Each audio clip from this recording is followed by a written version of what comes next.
মূর্তি ভাঙা হয়েছে তার জন্য, ওটার জন্য আমাদের অবরোধ। যতক্ষণ সমাধান পাবো না ততক্ষণ ছাড়বই না। কি মনে এখন তো দেখা যাচ্ছে যতক্ষণ পতাকা লাগানো আছে তাদের উদ্দেশ্য বিজেপি পার্টি। তাহলে কি অবশ্যই দাঙ্গা বাড়াচ্ছে, এটা দেখা যাচ্ছে, পরে পরে দুবার হলো। তো আপনার আমাদের চাচ্ছি এখন শান্তির যেটা বোঝা থাকে, এটা ভালো লাগে। আর যারা যেন ভাঙেছে যেন নত স্বীকার করে একটাই উদ্দেশ্য হচ্ছে, আজকে হচ্ছে আমাদের মুখ্যমন্ত্রী নবনির্বাচিত মুখ্যমন্ত্রী গঠন হবে, কিন্তু এমনভাবে প্ল্যানিং করে আমাদের আদিবাসী সম্প্রদায়ের উপরে যে আমাদের 1857 সালে সিধু কানু যে বিদ্রোহ করেছিল, ভারতবর্ষকে স্বাধীন করেছিল, তাদের মূর্তিটাকে ভেঙে দিয়েছে। কেন এই প্ল্যানিং ভাবে এই মূর্তিটাকে ভাঙানো হবে, এটাই আমরা চাচ্ছি, যাতে যারা এই বিজেপি যারা সমর্থিত লোক তারা প্রকাশ হয়ে আসুক আমাদের এখানে, আজকে পুরো ক্ষমা চাক, তারপর নিষ্পত্তি হবে। এর আগে নিষ্পত্তি না দুর্ভাগ্যজনক ঘটনা, সেখানে দেউরিয়াতে সিধু কানুনের মূর্তির হাত ভেঙে দেওয়া হয়েছে। ভারতীয় জনতা পার্টি জনজাতির প্রতি সবথেকে বেশি সহিষ্ণু, সেজন্য ভারতীয় জনতা পার্টির কোনো এরকম কার্যকর্তা সিধু কানুনের, যারা জনজাতিরা যাকে ভগবান মানে, যে কি সিধু কানুনকে, তার মূর্তি ভেঙে দিতে পারে না। এটা সমস্ত তৃণমূলের চক্রান্ত। তৃণমূলের পায়ের তলার মাটি নেই, তৃণমূলের চক্রান্তে তারা এই মূর্তি ভেঙেছে এবং বিজেপিকে বদনাম করবার জন্য ভারতীয় জনতা পার্টির ফ্ল্যাগ তারা লাগিয়েছে।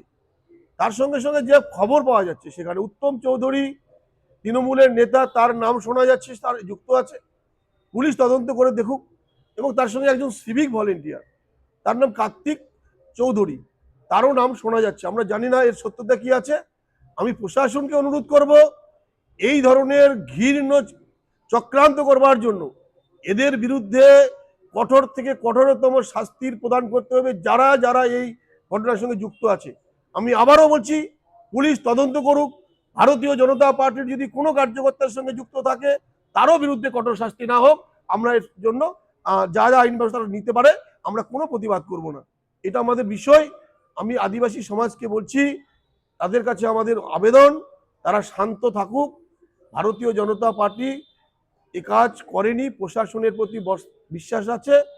আর আজকের পুলিশ তৃণমূলের পুলিশ না, ভারতীয় জনতা পার্টির দ্বারা পরিচালিত পুলিশ, তাই এই পুলিশেরকে ভরসা রাখতে হবে।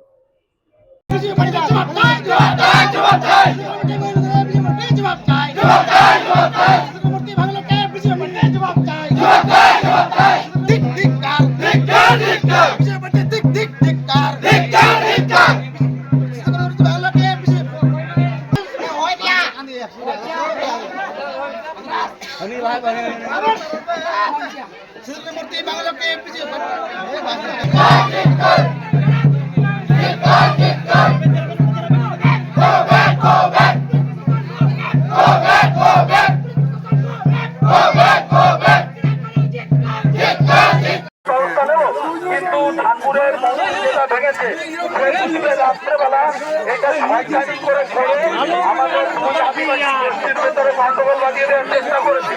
দুই আদিবাসী গোষ্ঠী, বিভিন্ন আদিবাসী মানুষ আমরা এখানে যারা আছি, বিভিন্ন যারা পার্টি করেন তাদেরকে সমর্থন করি, বিভিন্ন পার্টির লোক বিভিন্ন পার্টিকে সমর্থন করে, কিন্তু আদিবাসী গোষ্ঠী যারা আছি তাদের ভেতরে একটা গন্ডগোল বাজিয়ে দেওয়ার চেষ্টা করছে।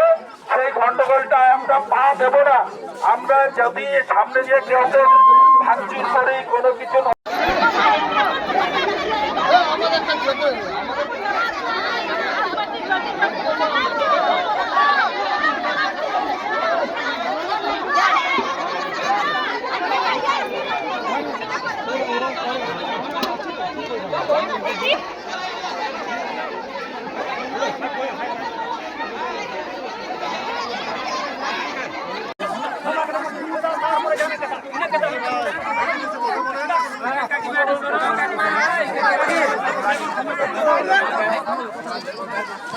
আমার জন্মের 50 বছর হয়ে গেল, 40 বছর হয়ে গেল, এরকম কোনোদিন কোনো জায়গায় হয়নি দাঁড়িয়াতে।